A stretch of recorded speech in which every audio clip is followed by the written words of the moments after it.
बकरा के अंदर कुरैश मक्का की उस आदत का जिक्र किया है। फरमाया जब वो हज करते तो उनका तरीका ये था कि वमिनन्नासि मन यक़ूलु रब्बना आतिना फिद दुनिया, उनमें से कुछ लोग ये कहा करते थे कि या अल्लाह हमें दुनिया अता कर दे, हमें दुनिया दे दे। रब फरमाता है वमा लहू फिल आखिरति मिन खलाक, इन लोगों का आखिरत में कोई हिस्सा नहीं।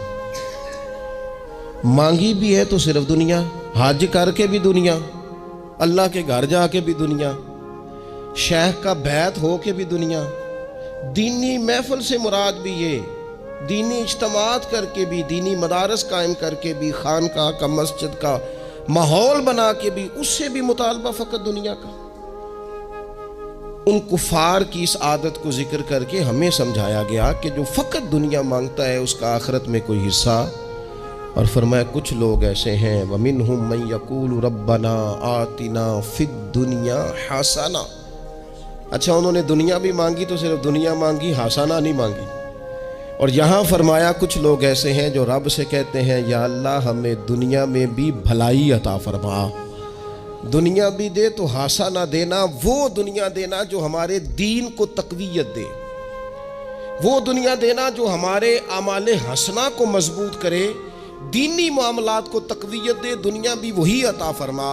और साथ कहते हैं वफिल आखिरति हसना, या अल्लाह हमें आखिरत में भी भलाई ही अता फरमा, वक़िना अज़ाबन नार, और हमें दोज़ख के अज़ाब से बचा। उलाइका लहुम नसीबुम मिम्मा कसबू, फरमाया ऐसों को उनकी कमाई ही मिलेगी, जो उन्होंने किया है वो खुश नसीबी उन्हें ज़रूर मुयस्सर आएगी। क्योंकि दुनिया भी मांग रहे हैं, आखिरत भी मांग रहे हैं।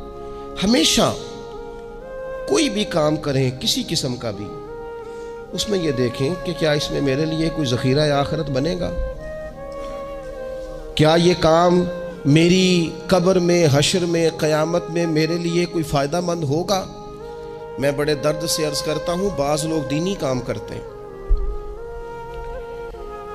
और उनसे जब सवालात किए जाते हैं तो वो बाज़ों का तकलीफ़ दे मामला हो जाता है कि उस दीनी काम के पीछे भी वो वाला खुलूस नहीं जो एक मुसलमान का रब और रसूल के साथ होना चाहिए। उस दीनी काम के पीछे भी कुछ दुनियावी मकासद मौजूद हैं। तो अगर बड़ी पगड़ी और बड़े जुब्बे के पीछे भी एक दुनियादार छुपा हुआ हो, लोगों को तो धोखा दिया जा सकता है, रब और रसूल को तो नहीं ना दिया जा सकता। वहाँ तो दिलों का खुलूस ही पहुँचता है, वहाँ तो नीयतों का हुस्न ही पहुँचता है। तो अल्लाह तबारक व तआला से जब भी सवाल किया जाए, दुनिया और आखिरत की बेहतरी का सवाल किया जाए।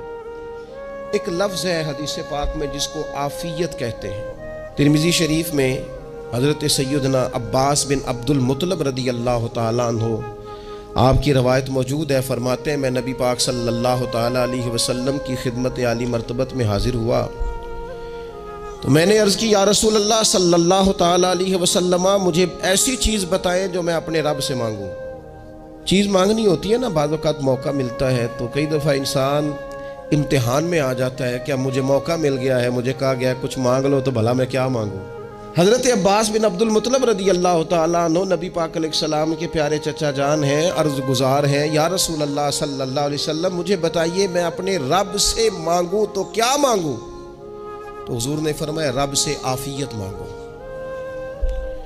कहते मैं कुछ दिन रुका, कुछ दिनों के बाद फिर हाजिर बारगाह हुआ और अर्ज़ की या रसूल अल्लाह सल्लल्लाहु तआला अलैहि वसल्लम मुझे बताइए मैं अपने मालिक से मांगूं तो क्या मांगूं। तो हुजूर ने फिर फरमाया अल्लाह से मांगना तो आफियत मांगना।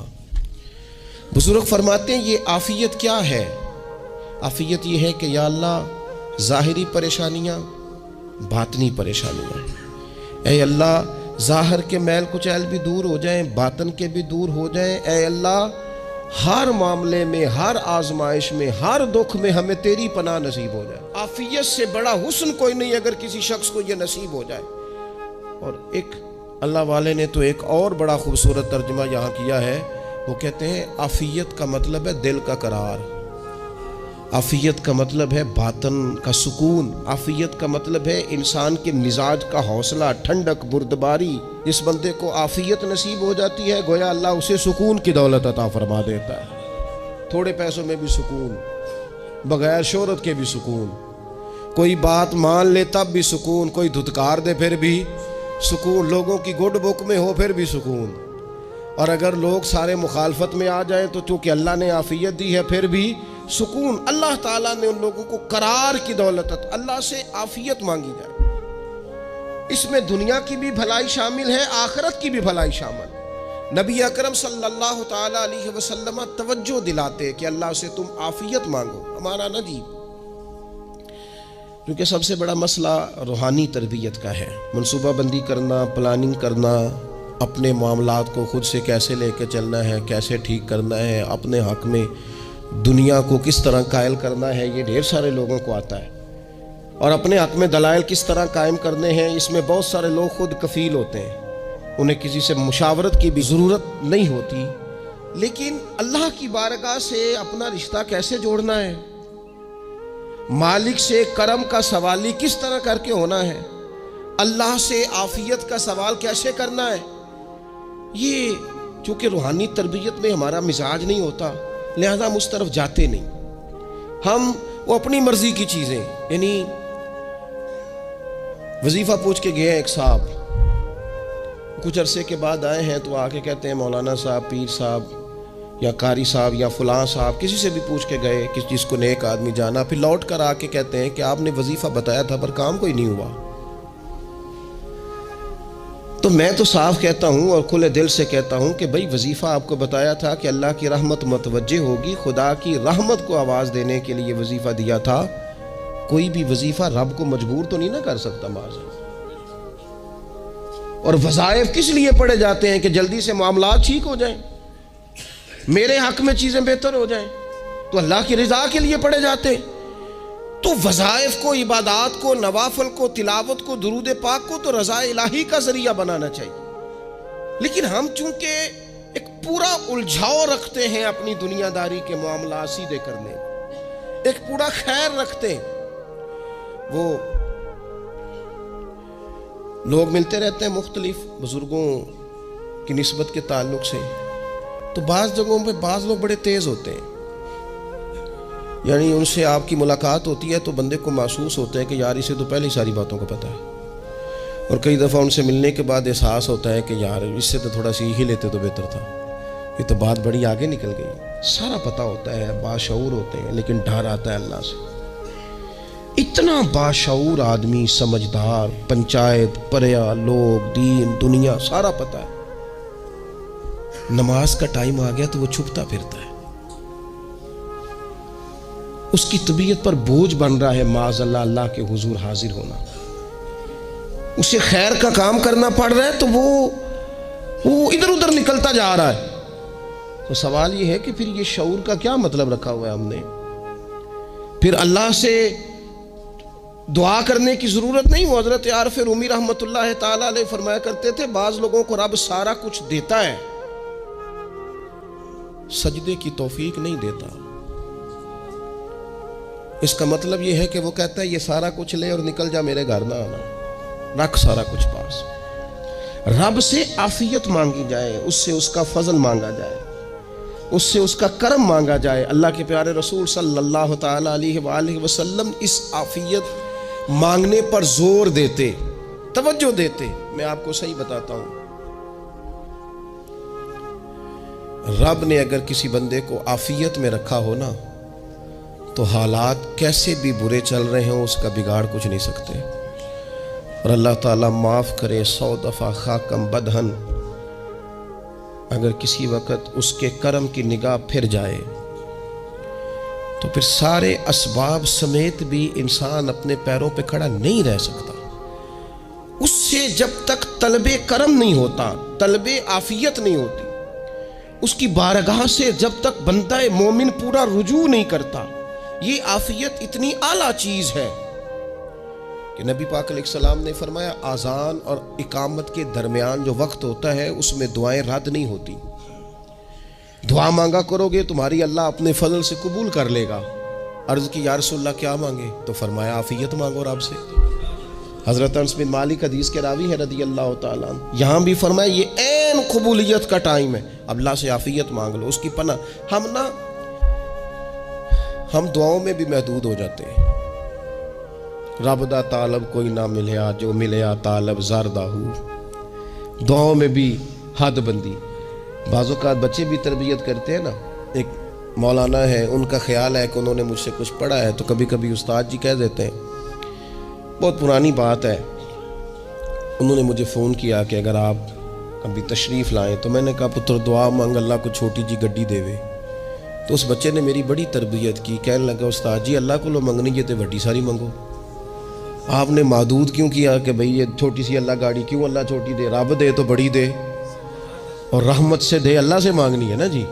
हम तरबियत नहीं लेते। मैंने उसका शुक्रिया अदा किया, मैंने कहा बेटे तूने बड़ी सोहनी बात की, अल्लाह तुझे इसका अजर अता करे, अल्लाह तुझे बरकत अता करे। अगर आपने सीखना है तो फिर आप सीख लेंगे, और अगर नहीं सीखना तो फिर यही कहना है सारी उम्र लंघ गई बंदा को नहीं मिला, चूँकि मिजाज नहीं है ना सीखने का, इसलिए फिर मिला ही कोई नहीं। फिर सारी ज़िंदगी को मुयसर ही नहीं आया, किसी ने नसीहत ही नहीं की, कोई आंखों को भाया ही नहीं। खुद ही बड़े सियाने थे, खुद ही बहुत बड़े थे, अपना कद ही बड़ा ऊंचा था, सब ठिगने छोटे और कमज़ोर और बौने नज़र आए। अजीज़ भाई, जब आफ़ियत, एक बुज़ुर्ग थे, हर वक़्त अल्लाह से आफ़ियत मांगते थे, हर वक़्त अल्लाह से आफ़ियत मांगते थे, हर वक़्त आफ़ियत मांगते थे।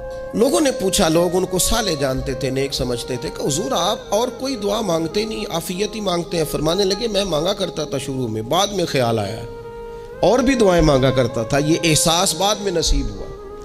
फरमाते मैं मजदूरी करता था, माल बर्दारी करता था, एक जगह पे ड्यूटी कर रहा था तो थक गया, और वो जो काम लेने वाले लोग थे उनका रवैया भी बड़ा तुर्श था, तकलीफ हुई। तो मैंने अपने मालिक की बारगाह में अर्ज़ की, मालिक अगर 2 रोटी बगैर मुझे मुशक्क़त के मिल जाए दिन में, तो तेरी बारगाह तो बड़ी करीम है। कहते हो मैंने ये दुआ मांग ली। ज़रा मैं थोड़ा आगे बढ़ा तो 2 बंदे आपस में लड़ रहे थे, मैं उनकी सुलह कराने के लिए, उन्हें बचाने के लिए आगे बढ़ा, तो मैं जिसको छुड़ा रहा था दूसरे ने मेरे ऊपर ज़रब लगा दी, मेरा भी सर फट गया। थोड़ी देर के बाद वहाँ पुलिस आ गई, वो तीनों को लड़ने वाला समझ के उठा के ले गए, मुझे जेल हो गई। 2 रोटियां बगैर मुशक्क़त के रोज़ मिलनी शुरू हो गई। दुआ मांगी थी ना कि या अल्लाह 2 रोटियां मिल जाए ना बगैर मुशक्क़त के, कहते वो 2 रोटियां रोज़ मिलती, कोई काम नहीं करना पड़ता था, पर जेल हो गई। फरमाते मैं बड़ा परेशान था, रोज़ रोटियां पाबंदी से आती और बेहतरीन आती, खाना मिलता। फिर कुछ अरसे के बाद मैंने सोचा कि यार ये दुआ तो कबूल हो गई ना तेरी, अब तू अगर इस पर कोई अलग बात करेगा तो वो तू गलत करेगा। कहते फिर खुद ही मेरे दिल में अल्लाह ने बात डाली, और मैंने अर्ज़ की मालिक 2 रोटियां नहीं, मुझे तो आफ़ियत चाहिए, मुझे तू आफ़ियत दे, मेरे ऊपर तू करम फरमा, तू नजरे रहमत कर, जे एक कतरा बख्शे मैनू, जे एक कतरा बख्शे मैनू ते काम बन जांदा ही मेरा, मेहरबानी कर आफ़ियत अता कर। फरमाते फिर खुदा ने करम किया, कहाँ से असबाब बने मेरे जेल से छूटने के, कौन कौन मेरे ज़मानती बने अल्लाह ही जानता है। फरमाते हैं दरवाजे भी खुल गए, रिस्क भी मिलता है, सेहत भी मुयस्सर है, सजदा भी कर लेता हूँ, सवेरे तिलावत भी करता हूँ, शाम को मदीने वाले की बारगाह में राज के दुरूद सलाम भी अर्ज़ करता हूँ, मैं मुमकिन होता है तो किसी गरीब की दाद रसी भी करता हूँ। अब समझ आई है, रब्बना आतिना फिद दुनिया हसनतम व फिल आखिराति हसनतम वकिना अज़ाबन नार।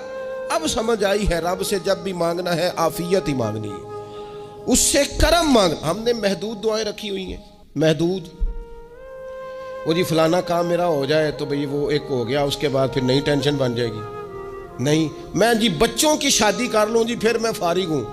आप शादी करके देखें, लाग पता जाएगा कैसे फारिग होते हैं। आप यहाँ रुकते क्यों हैं? आप खुदा से आफ़ियत क्यों नहीं तलब करते? उसकी बारगाह से वो क्यों नहीं मांगते कि जो एक कतरा मिले तो दुनिया और आखिरत के सारे काम हो जाए? उससे उसकी रहमत का सवाल करे, उससे उसके करम का सवाल करे। अल्लाह की बारगाह में भी हाजिर होना और जची तुली और जनाब नाप तोल कर और महदूद चीज़ों का